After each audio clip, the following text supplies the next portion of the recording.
Oh, hey, I'm live. Good evening. It is about 8:50, almost 9 o'clock. Believe it or not, I'm going to try to keep this short and condense everything. Talk a little bit about Zillow. Had a meeting with my first post Flex team meeting with my Zillow advisor. Before I go into any of this, remember that they don't make money unless we make money.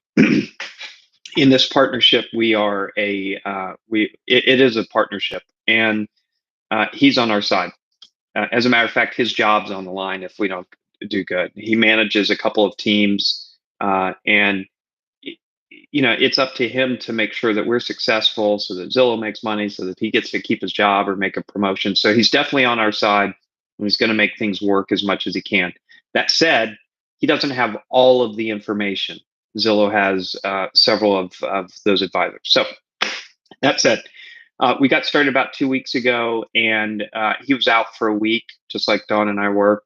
In that time, we had wanted, the original thought was that we would move our, what we were focusing on, which was Navarre mostly in our spend, and Gulf Breeze, and that would translate over into the Flex program. It was supposed to. Not sure exactly what happened. I think I know, but anyways, what we're seeing and what we actually got is a little bit more Milton pace. We are still getting Navarre and Gulf Breeze. It's just fewer quantity. That's where Zillow sees the most that's where more people are clicking right now, not for looking at houses, but for contact an agent. Two different things. Remember, Zillow sees everybody's surfing on Zillow, wanting to dream about where they want to live. And then people that actually want to buy and transact are clicking on a button to move into area. That's something that we've never seen before or known about before. We just saw the area where there's a lot of traffic, and Zillow would sell leads to these places. Now, Zillow is putting us where they think that we're going to make the most money so that they can make the most money. That said, that happens to be in the area, and they're going to try to readjust for us. So that's what's going on. I had to talk to him today about it. I let him know that, hey, we've got some agents that are used to doing this, and we're kind of shifting a little bit. Here's where we actually live versus where that is. And so he's going to be working on that. He wants us to be happy and be in this as well.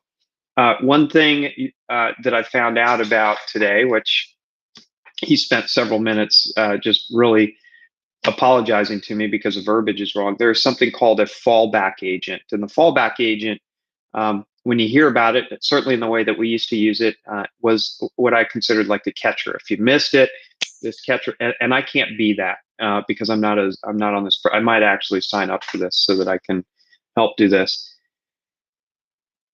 But what the fallback agent really is if we get a lead, if they get a lead from somewhere that's not in the zip codes that we had selected and are available to it, they're going to send that to us. Different story, still learning how that works a little bit, but essentially, I've explained to him that we cover anywhere from Pensacola to Destin. And a fallback agent, if you're open to being that, could potentially get a lead from anywhere in that area: Miramar Beach, Destin, Fort Walton Beach, Niceville, any of those places that are in that area, we could potentially be getting leads from.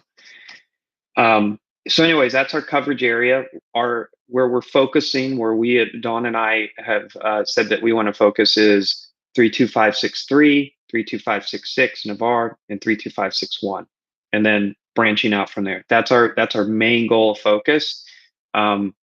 They definitely see a lot of activity going on in the Pace and Milton areas around Pace, and we're going to go for where we can get business. I think in several months we'll be glad that we have all that. So anyway, that's quick summary. I'll talk. We can do a meeting about it, but I just want to let you know what I know. We resubmitted a new list of zips to them today to reinforce that coverage area that we wanted to do. All right, so let's talk. The other thing that he's been in this for a long time. He's got other teams, and he's got done this, and he knows about things like lots, the issues with that. Everybody wants to buy a lot, and then they find out it's got wetlands and they can't do it. That's going to come into us no matter what. And We are still going to get those, evidently. I thought that those would not come in at all, but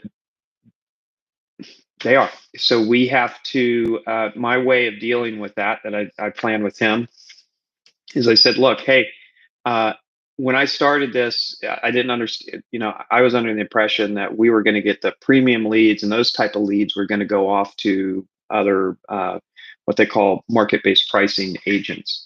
Well, I think they're going out to them and then they're bouncing back to us. But what I told them is I said, hey, I've got brand new agents on the team, or newer agents that are hungry, and they're going to go for these. They're going to take care of these. And so they're going to want these.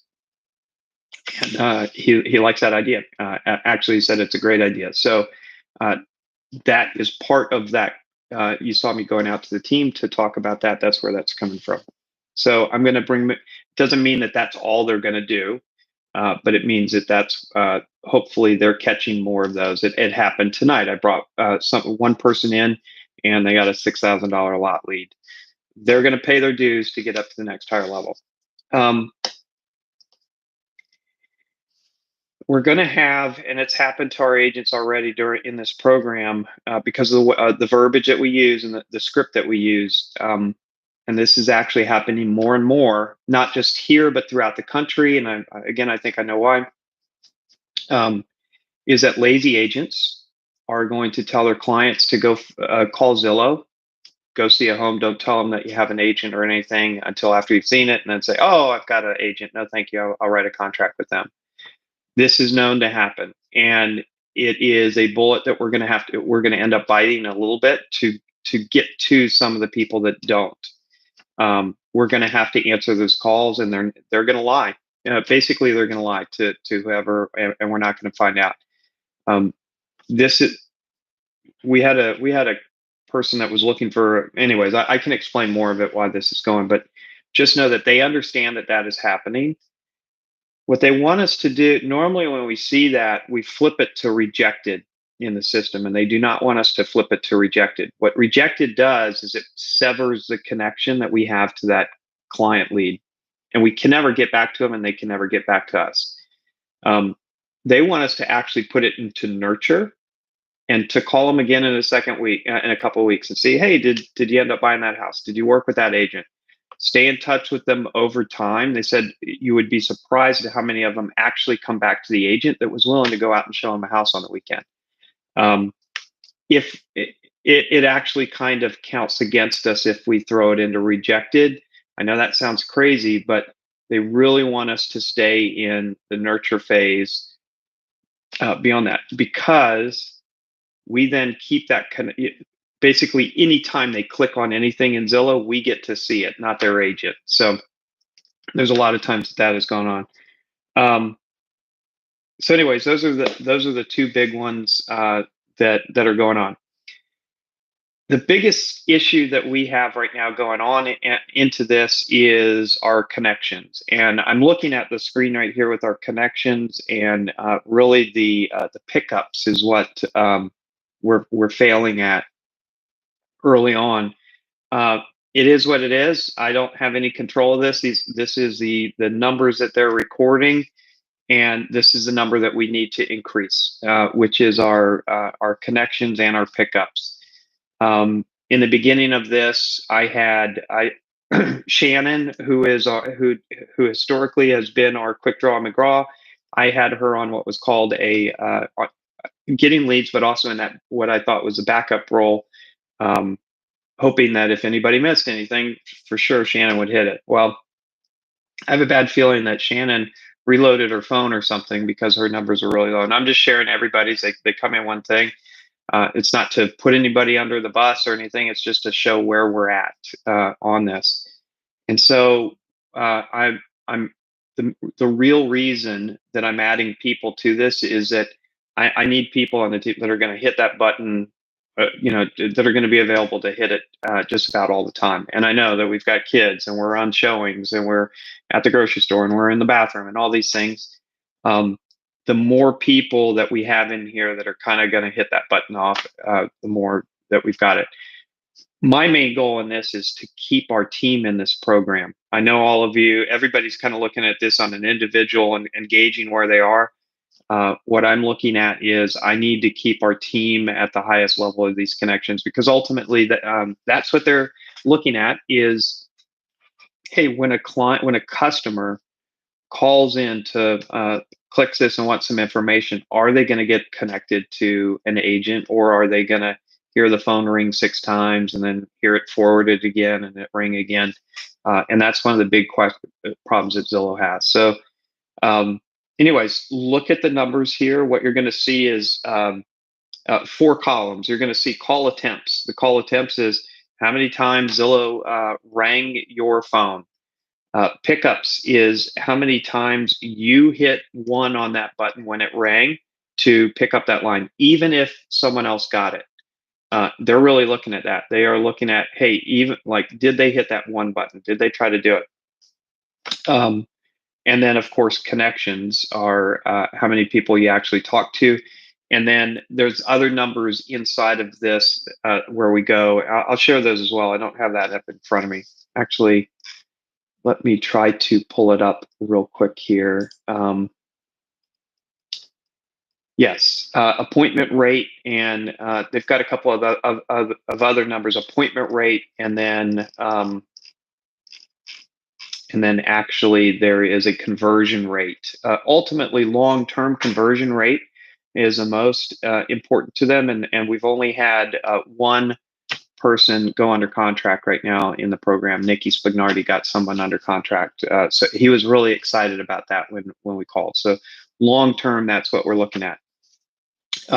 Those numbers will improve the longer we're in the program. Several of the connections that we have now may not go under contract for a month or 2 or 3 months, but it'll still count later on. So we're still inside of this 90-day period. Like I said, they've put a lot of teams through this before around the country. They've test marketed this, and I think they know what to expect with the team. And he didn't seem concerned. He said we were doing really good. So I want you guys all to be proud of what you're doing. And then I want you also to, I know some of you have got concerns about where these are and what it's gone. Come to me individually and tell me, hey, I only want to work in these zip codes. Or, hey, I'll go anywhere as long as it's only between Pensacola and Destin or something like that. I'll work any of this kind of stuff because I can route it like that. Just know that the number, if you're in the office and your office mate or the next door person in the office, if their phone is ringing for a Zillow call and yours is not, it is because it's from a zip code that you haven't selected. As of right now, I've had everybody all on the same thing. So decide what you want and really look at that. It's kind of how we're going to go forward. We'll talk more about it in person, not in person, but like in, in person. But anyways, look at the numbers. We can all improve on it. I think the most important thing we can do is kind of really figure out, hey, is this what I want to, where do I want to do this at? And do I want to cover all these areas, or do I just want to cover 32563? And if you're just going to cover 32563, make sure that if your phone says Zillow, like, you hit the button to go. Because if the only call you ever get is for 32563 and you're only getting 1 or 2 calls and you miss one, it's going to look what they're ultimately worried about is that. So this is weird talking to a camera at 9 o'clock at night, telling you guys. I wish I could get some questions in or respond to it, but we're brand new in this. We're doing okay. We're going to do better, and we'll figure out what we got to do to keep it kind of rolling. So don't get discouraged if your numbers are low on this, and we'll take a look at it. Some of it could be technical on your phone. We really need to look at that if it is. But I will tell you, I don't think it all is. I was with Dawn yesterday mowing a lawn, and I know that she missed a call. That was her first time that she had missed a call in this. She's had 3 and she missed that one. And she found out about it later on and just never even heard it. It was loud outside, and it happens to all of us. So what they're looking for, they're trying to keep us in the 50% or above on these, on the connections, and hopefully we'll do much better above it. I don't want anybody to feel like a Pop Tart realtor where we're just answering. But that's where Zillow ultimately, it's not where Zillow wants us, it's where the consumer wants us. And Zillow wants us to be where the consumer wants. And the consumer wants to go to a home or to click a button just like they do on Netflix and get instant satisfaction and instantly get a hold of an agent. And that's part of the future of this. And there's some great opportunities that I think we're going to get out of this, but we're going to have to pay our dues to get there, because those are they're going to, believe me, it won't always be like this. They're going to look at, hey, who's attentive, who's hitting the answer button, who's adding notes to the system, who's sending text through the chat. And as we go forward, and I'm talking about months ahead, we'll be the team that ends up getting the premium stuff. They're not going to give us the best right now, I don't think, until we prove ourselves. So I know you guys can do it. I'm here behind you 100% for any help that you need. Hit that button. It's kind of like what's that show, Family Feud? Just bam, hit it every time, and we'll get it. We'll rock it on. Okay, hey, I appreciate you guys. 16 minutes of listening to me babble. I hope you got through it. Okay, see ya. Bye.